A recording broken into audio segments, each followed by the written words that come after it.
If you were to walk down the bustling streets of Jerusalem 2,000 years ago, the brutality and the oppression of the Romans would confront you at every corner. Crushed by taxes and treated like dirt, every Jewish man and woman was waiting eagerly for the arrival of their deliverer. Surely this impressive Messiah would be born into opulence and influence and would be expected to rise to power and deliver them from the Romans by military might.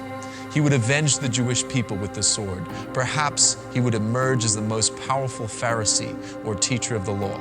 God decided to confound the wisdom of men, taking on human flesh. Jesus was not born into a majestic palace, but a smelly stable. He was the son of a carpenter, not a politician, a Pharisee, or a priest. He spent most of his years in Nazareth, a town despised by those in Jerusalem. Instead of recruiting the brightest and the best, Jesus pulled together and poured his life into a ragtag bunch of disciples ranging from fishermen to tax collectors. From Matthew, who was despised by the Jewish people for partnering with Rome in their oppression through taxes, to Simon the Zealot, who was fueled by his hatred for Rome and was willing to shed Roman blood at an opportune time. These men would not have normally gotten along. They fought over who was the greatest. James and John's mother even made a request to have them seated in the two most prominent thrones above all the rest in Jesus' kingdom. They rebuked little children that came to Jesus, told others not to cast out demons in Christ's name because they weren't in the in-group, and they were ready to call down fire and murder a whole city. Jesus even called Judas, who would eventually betray him for 30 pieces of silver. Everyone knew they were unimpressive, unskilled, and untrained. And instead of training them for combat, he taught them to turn the other cheek, to love their enemies, and to do good to those who would spitefully use them. Jesus, God incarnate, Emmanuel, the Prince of Peace and the Lord of Lords, loved these ones in the same way that his Father loved him.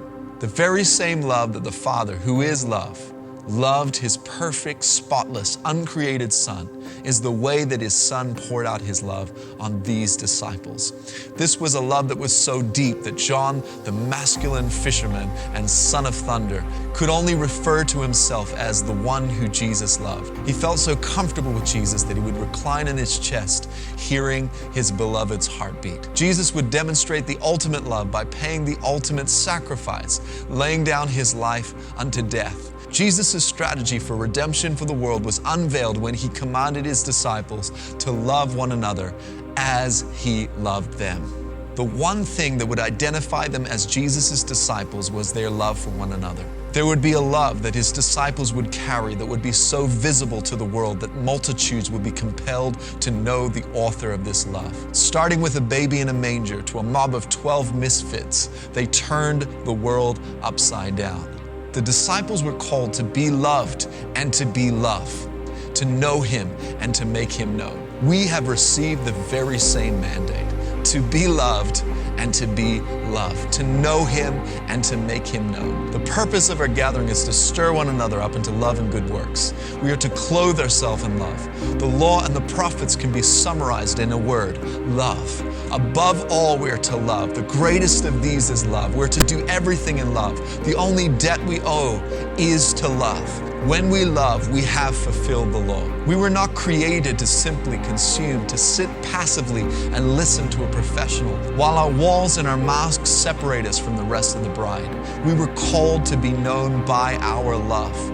We have to embrace awkward and messy. Loving like Christ doesn't come easy, but when we abide in him, his love flows through us. We need to break down any structure, tradition, or religion that will prevent the fullness of his love flowing. Whether you're easygoing or outgoing, it's the love of the Father in us overflowing. Let's defy the temptation to remain in isolation.